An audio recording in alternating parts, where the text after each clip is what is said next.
কামপুৰ কপিলি দলঙৰ সমীপত পথ দুৰ্ঘটনা কামপুৰৰ পৰা ঘৰলৈ গৈ থকা অৱস্থাত পিছফালৰ পৰা খুন্দিয়াই থৈ যায় এজন লোকক তীব্ৰবেগী এল্টো বাহনৰ খুন্দাত আহত হয় প্ৰদীপ নাথ নামৰ লোকজন দুৰ্ঘটনা সংঘটিত কৰিয়ে তীব্ৰবেগেৰে পলায়ন কৰে এল্টো বাহনখন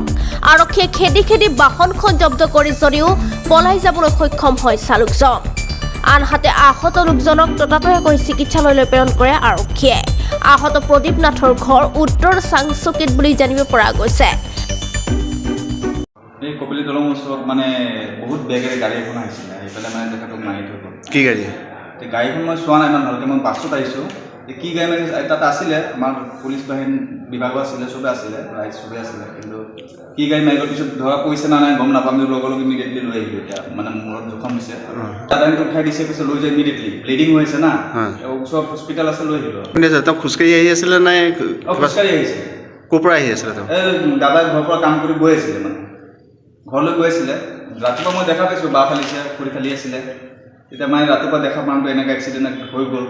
পৰি আছে লৈ আহিলোঁ আৰু তাৰমানে তেওঁ খুন্দা মাৰি পেলাই পলাই গ'ল একদম ধৰিবই পৰা নাই মানুহ ইমান হাল্লা হৈ গ'ল পুলিচ চুলিচ চবে আছে হাল্লা হৈ গ'ল ধৰিবই পৰা নাই এতিয়া ধৰিছে না নাই নাজানো এতিয়া হয়তো ধৰিছে ঘৰটো উত্তৰ চাংচুকি নামটো হ'ল প্ৰদীপ নাথ নগাঁৱৰ পৰা প্ৰাঞ্জল নাথৰ ৰিপৰ্ট সংবাদ লহৰ।